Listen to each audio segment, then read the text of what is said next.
Аз съм доктор Мария Мирова, работя в болница Свети Пантелеймон от януари месец, когато всъщност стартира отделението по вътрешни болести.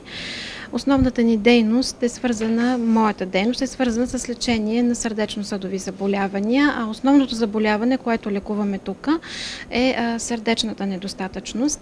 Разбира се, имаме възможност и за лечение и диагностика на исхемична болест на сърцето и на ритъмни и проводни нарушения.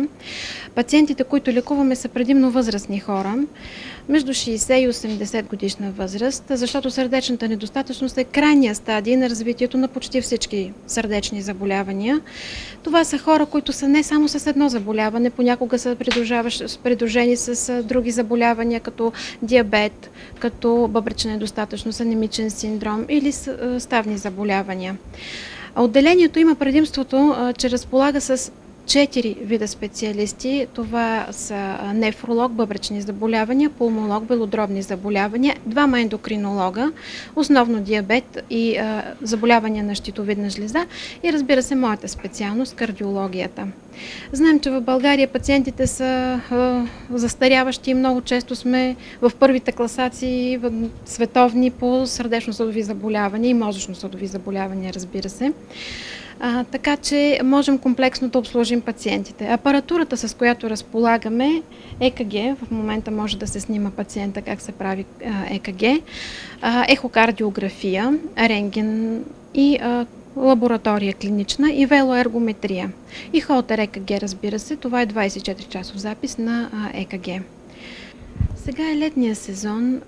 Тези жеги много често водят до оплаквания при сърдечно болните хора.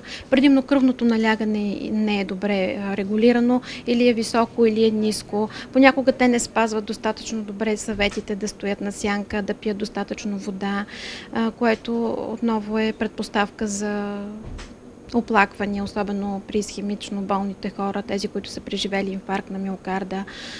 Нека да стоят на сянка, да пият вода, да се хранят балансирано и при оплаквания веднага да потърсят лекарска помощ, особено по отношение на кръвното налягане.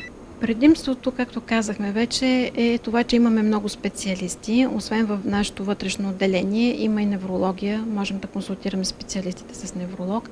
Ревматологично отделение, също и с ревматолог може да бъдат консултирани. Има ортопеди и хирурзи в нашата болница и, разбира се, апаратурата, с която разполага болницата, е една от най-модерните. Така че това, което предлагаме, е комплексно на едно място и пациента не е нужно да ходи от врата на врата, за да получи добро обслужване.